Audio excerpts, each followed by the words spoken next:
This is Jamie Drummond for Good Food Revolution. We're joined all the way from South Africa today by none other than winemaker Mick Craven of Craven Wines. How are you today, sir?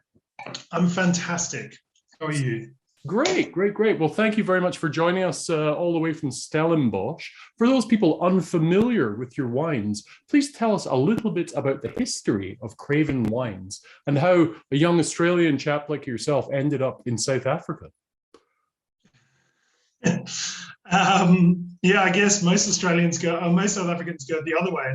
Well, most Australians don't come to South Africa. Yeah, I guess I'm the much lesser half of Craven Wines. Janine, my wife, or now wife, is the much prettier and more intelligent half of Craven Wines. We actually met, she's very much South African. She's a native to Stellenbosch. We met actually doing harvest in California, of all places. All right. We were both there in 2007,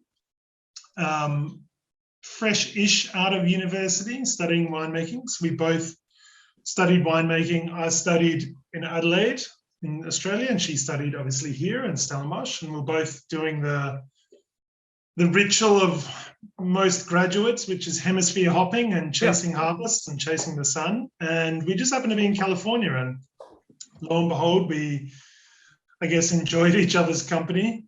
And after that harvest, we just kept working harvests, whether we were together in the country or, you know, we'd both be in France at the same time or in Australia or wherever, young and dumb, I guess. And then 2010 or 2011, we decided to kind of somewhat settle down.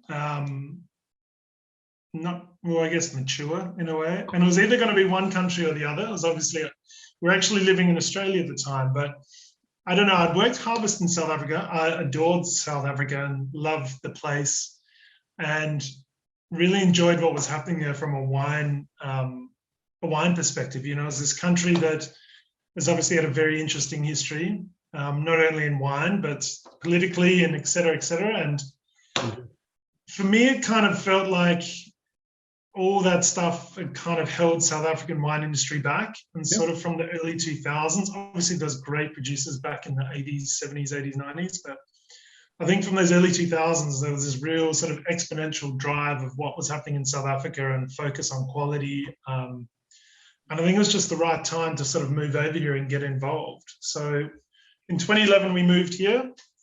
Well, I moved here, Janine moved back home, and fully with the premise to do our own thing. I mean, we always knew we had to work for other people, so we both got, you know, full-time jobs working for other people, but we always had the sort of dream, I guess, of doing our own thing.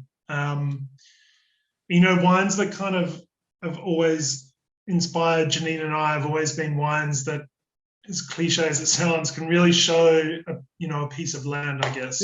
I hear you. Yeah. You know, like crafting wine and blending is a really cool thing and it's fun to do. But I think for us, it's really interesting to take one little single vineyard, one single variety, and just make a wine from it. Whether they're the best wines in the world or not, I don't know, or I don't really, care. I don't like having those conversations, I guess, or arguing about it. I think just for us, we really find it fascinating to, get an agricultural product, which grapes essentially are, and get it into a bottle. So that was the backbone of Craven Wines. So firstly, we wanted to be very regional specific. So it was always going to be 100% Stellenbosch. And then furthermore, it was always going to be single vineyard and single variety. That were the big defining factors. And then I guess on an even more micro scale is about, from a production sense, was being true to showing those grapes and therefore not adding anything. So everything's naturally fermented. There's no additions to our wine except a bit of sulfur when it needs. At the end of the day, it's just about making pure, delicious wines from single vineyards. So that's kind of the background of Craven. Yes, we don't own any vineyards, sadly. One day when we win the lottery, we might buy a little piece of land in Stellenbosch, but it's prohibitively expensive. So yeah, we are lucky to work with some really cool growers. And, it's not a matter of chopping and choosing every year. We buy the same grapes every year because we're actively involved with our growers in the farming. So it's very much, even though they're not on our payroll, they're very much our employee. They're in our business model. We love these people, and it's great working with them. So I guess that's the background of Craven Wines. When was your first vintage, Mick? We messed around with a bit of Pinot in 2012 and 2013, but then I'd say 2014 was probably our biggest sort of commercial, I guess, step up. That's when we sort of made more than one wine. So 2014 was kind of the origin. Yeah. And how would you say the Craven wine portfolio has evolved since those early days? Let's get on the shadow here. The portfolio is chopped and changed. We started with 4 wines, of which we only still make one of them. Crazy, I haven't thought about that. There has been vineyards that have come and gone, and for a few different reasons.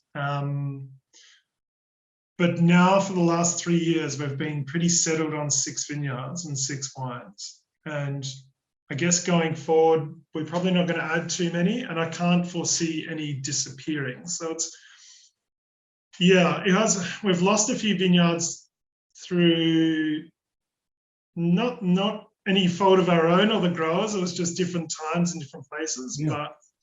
But I guess in terms of the portfolio, the wines have changed, but the ethos and the thought process hasn't changed at all.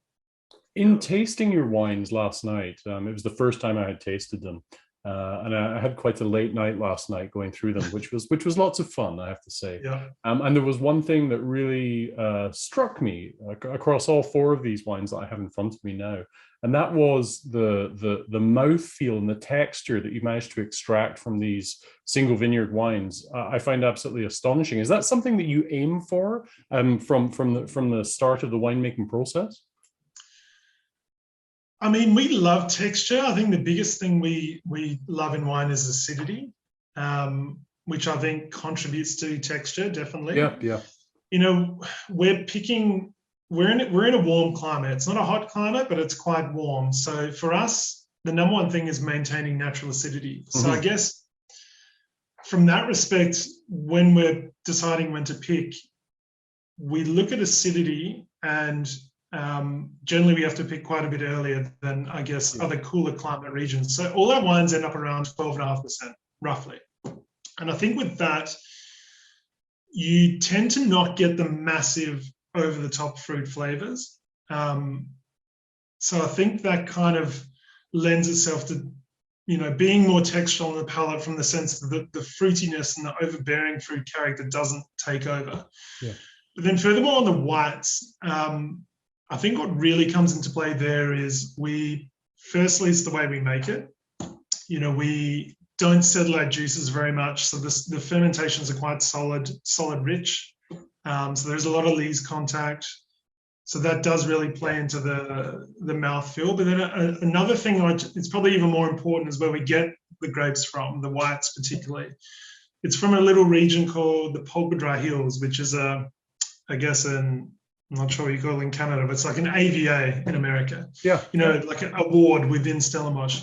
And we find this area has this lovely, it's got a very true decomposed granite soil. And we feel it gives this like lovely saltiness and salinity to the wine, which I think, makes that texture even more intense. Yeah, agreed.